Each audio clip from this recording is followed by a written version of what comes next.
Class 12th Indian history भारतीय इतिहास के कुछ विषय भाग 1।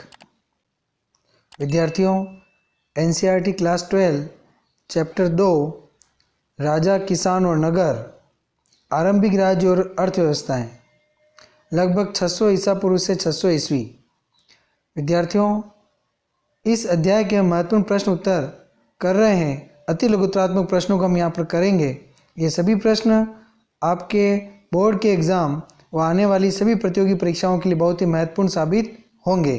तो आइए विद्यार्थियों, अध्याय 2 के इन महत्वपूर्ण प्रश्न उत्तर की शुरुआत करते हैं। आज हम इसका पहला भाग कर रहे हैं।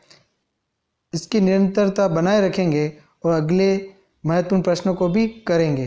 तो आइए विद्यार्थियों, मेरे साथ जुड़िए और आगे बढ़िए। आज के इम्पोर्टेंट क्वेश्चन आंसर का पहला प्रश्न, अशोक के अभिलेखों को सर्वप्रथम किसने पढ़ा? उत्तर, 1838 ईस्वी में सर्वप्रथम ब्रिटिश अधिकारी जेम्स प्रिंसेप ने अशोक के अभिलेखों को पढ़ा। प्रश्न 2, जेम्स प्रिंसेप द्वारा किन लिपियों का अर्थ निकाला गया? उत्तर, जेम्स प्रिंसेप ने ब्राह्मी और खरोष्ठी लिपियों का अर्थ निकाला। प्रश्न 3, प्राचीनतम अभिलेख किस भाषा में लिखे जाते थे? उत्तर, प्राचीनतम अभिलेख प्राकृत भाषा में लिखे जाते थे। प्रश्न 4, जन सामान्य की भाषाओं को क्या कहा जाता था? उत्तर, जन सामान्य की भाषाओं को प्राकृत भाषा कहा जाता था।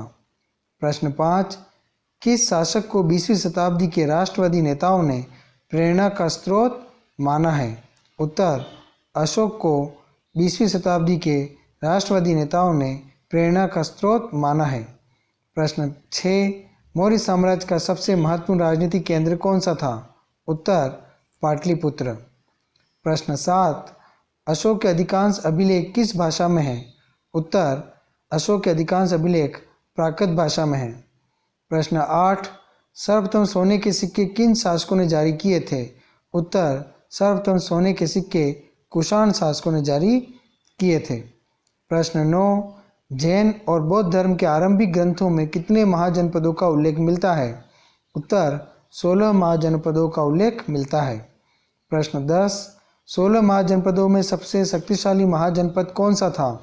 उत्तर, मगध। प्रश्न 11, 5 प्रमुख महाजनपदों के नाम बताइए। उत्तर, 5 प्रमुख महाजनपद हैं कुरु, वज्जी, मगध, कौशल और अवंती। प्रश्न 12, राजाओं का घर किसे कहा जाता था? उत्तर, राजाओं का घर मगध साम्राज्य की प्रथम राजधानी राजगृह या राजगीर को राजाओं का घर कहा जाता था। प्रश्न 13, किस वंश के शासक अपने नाम के आगे देवपुत्र की उपाधि धारण करते थे? उत्तर, कुषाण वंश के शासक अपने नाम के आगे देवपुत्र की उपाधि लगाते थे। प्रश्न 14, मौर्य साम्राज्य की स्थापना किसने की थी? उत्तर, मौर्य साम्राज्य की स्थापना चंद्रगुप्त मौर्य ने की थी। प्रश्न 15, अशोक के अधिकांश अभिलेखों और सिक्कों पर उसका क्या नाम मिलता है? उत्तर, अशोक के अधिकांश अभिलेखों और सिक्कों पर उसका नाम पियदस्सी मिलता है। प्रश्न 16, अर्थशास्त्र का रचयिता कौन था? उत्तर, अर्थशास्त्र का रचयिता चाणक्य अथवा कौटिल्य अथवा विष्णुगुप्त। विद्यार्थियों, तीनों नाम एक ही व्यक्ति के हैं। प्रश्न 17, प्रयाग प्रशस्ति की रचना किसने की थी? उत्तर, प्रयाग प्रशस्ति की रचना हरिसेन ने की थी। प्रश्न 18, अभिलेखों के अध्ययन को क्या कहते हैं? उत्तर, अभिलेखों के अध्ययन को अभिलेख शास्त्र कहते हैं। प्रश्न 19, आरंभिक भारत का सबसे प्रसिद्ध विधि ग्रंथ कौन सा है? उत्तर, आरंभिक भारत का सबसे प्रसिद्ध विधि ग्रंथ मनुस्मृति है। प्रश्न 20, अशोक के नाम पियदस्सी से क्या अभिप्राय है? उत्तर, अशोक के नाम पियदस्सी से अभिप्राय है मनोहर मुखाकृति वाले राजा का नाम। प्रश्न 21, अभिलेख किसे कहते हैं? उत्तर, अभिलेख उन्हें कहते हैं जो पत्थर, धातु या मिट्टी के बर्तन जैसी कठोर सतह पर खुदे होते हैं। प्रश्न 22, लगभग 2री शताब्दी ईस्वी में सुदर्शन झील का जीर्णोद्धार किस शक शासक ने करवाया था? उत्तर, 2री शताब्दी ईस्वी में सुदर्शन झील का जीर्णोद्धार रुद्रदामन ने करवाया था। प्रश्न 23, किस शासक के लिए देवानामपीय उपाधि का प्रयोग हुआ है? उत्तर, अशोक के लिए देवानामपीय उपाधि का प्रयोग हुआ है। प्रश्न 24, जनपद का अर्थ बताइए। उत्तर, जनपद का अर्थ एक ऐसा भूखंड है जहाँ कोई जन, लोग, कुल या जनजाति अपना पांव रखता है अथवा बस जाता है। प्रश्न 25, जनपद शब्द का प्रयोग हमें किन दो भाषाओं में मिलता है? उत्तर, जनपद शब्द का प्रयोग हमें प्राकृत और संस्कृत भाषाओं में मिलता है। प्रश्न 26, ओलिगार्की किसे कहते हैं? उत्तर, जहाँ सत्ता पुरुषों के एक समूह के हाथ में होती है उसे ओलिगार्की या समूह शासन कहते हैं।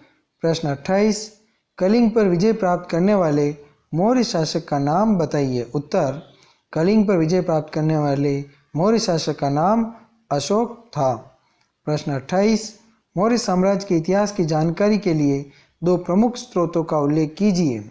उत्तर, मौर्य साम्राज्य के इतिहास की जानकारी के लिए कौटिल्यकृत अर्थशास्त्र व मैगसनीज द्वारा लिखित इंडिका महत्वपूर्ण स्रोत है। प्रश्न 29, शिल्पाधिकारम क्या है? उत्तर, शिल्पाधिकारम तमिल महाकाव्य है। प्रश्न 30, जातक कथाएं क्या है? उत्तर, जातक कथाएं महात्मा बुद्ध के पूर्व जन्म की कहानियों का संकलन है। विद्यार्थियों, इस अध्याय के हमने ये 30 प्रश्न किए हैं। ये सभी प्रश्न आपके लिए, आपकी बोर्ड की परीक्षाओं के लिए और आने वाली सभी प्रतियोगी परीक्षाओं के लिए बहुत ही महत्वपूर्ण है। इस अध्याय का अगला भाग हम शीघ्र लेकर आएंगे। धन्यवाद। पढ़ते रहिए और आगे बढ़ते रहिए।